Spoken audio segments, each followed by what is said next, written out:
Arkansas license plate. I must have found slow moto.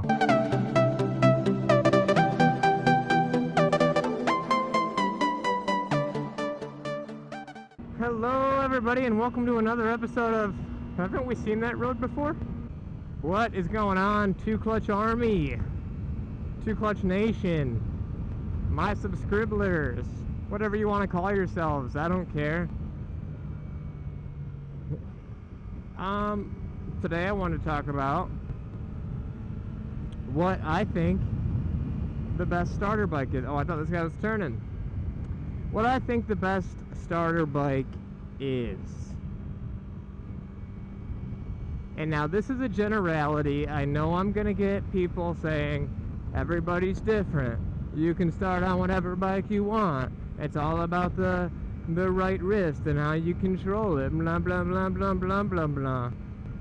You can say that shit in your videos. This one's my video, and I'm gonna say whatever the fuck I want to say. But seriously, go ahead and comment below if you think I'm wrong. Anyway, back to my topic. I'm not gonna give you like one make and model. I'm gonna kinda say what class of motorcycles I think is the best to start on. And spoiler alert, it's not 300s, even though I have one. Contrary to popular belief, I think most people can start on a bigger bike. When I think of a beginner bike, you want something that has manageable power. It delivers the power smoothly, so you don't get like an abrupt power increase. You want it to be more linear. I think of something that is appealing. I mean, you're riding a motorcycle, you want it to look cool. Price is always a concern, so something economical would be preferred. And has features suitable for new riders. So the 300s definitely do accomplish this. You can get them used for the Ninja 300s right around like $3 grand. R3s are probably a little bit more because they're still newer.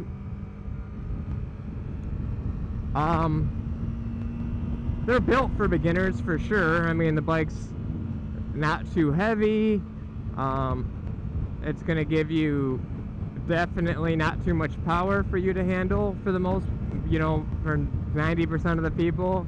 A 300 will be, you know, controllable. They don't use much gas. They're cheap on insurance. The price of entry is low, which is all good things. What I was talking about, like beginner specific features, like this bike has a gas gauge and a gear indicator, which helped me out a lot when I first started riding. The brakes aren't, it's single disc brakes, so they're not going to be too sharp and you know, kind of bite you if you make a mistake. The Ninja 300 has a slipper clutch, so if you downshift without rev matching, you know, you won't lock up the back wheel. All these are good things. The reason I'm not going to suggest a super sport to you, when I say super sport, I'm talking about a 600cc fully tuned motorcycle. So R6, 636, 675, CBR 600RR, Gixxer 600. Those are the main ones, you know.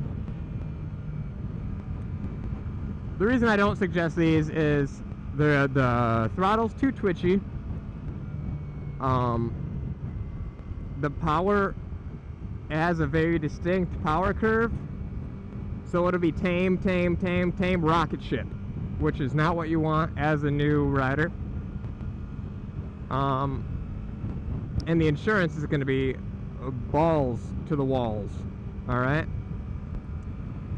And same thing on the thousands, except for the power. The problem is even more amplified. So what does that leave?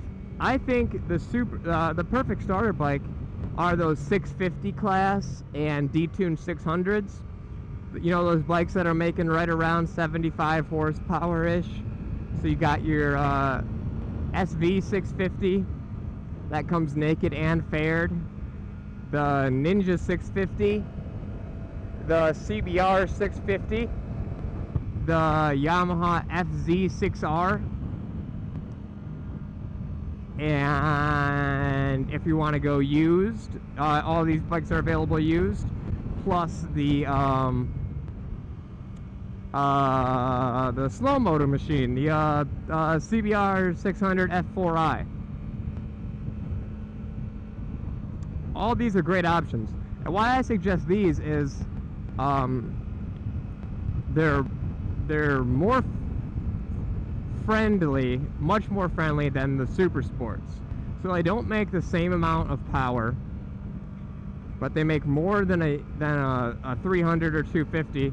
But it still delivers that power calmly and predictably.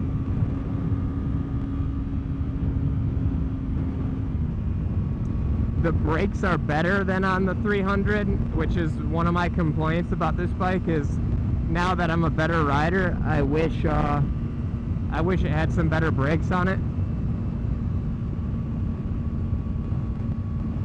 They're not too expensive. They're definitely cheaper than Super Sports to buy and to insure. They're going to be better on gas. They're hella comfortable because they're mostly they're more made for touring, but still look like proper sport bikes, which is awesome. And you can hold on to it for a while. I mean, that's a bike you can ride for like 3 years, you know, no problem, without getting bored, because it's going to be able to do, you know, they're fast. They're not quite as fast as your Super Sports, but they're up there still. Like I said, they're around 75 horsepower, most of those bikes. And they are great for beginners. So my best advice on a new rider is, of course, take it easy, do the MSF course. But best bikes to buy, I would say that 650 class is the way to go. Friendly enough for a beginner, but advanced enough so that when you become comfortable riding, you're not going to want to ditch it right away. So I think it's the perfect balance. Let me know what you think below. Maybe you think I'm an idiot. Maybe you think I'm a genius. I don't know. I'd like to hear both sides of that, and we can figure out who's right and who's wrong. Maybe there is no right answer. Like I said at the beginning of the video, everybody's different. And I'll see you on the next one.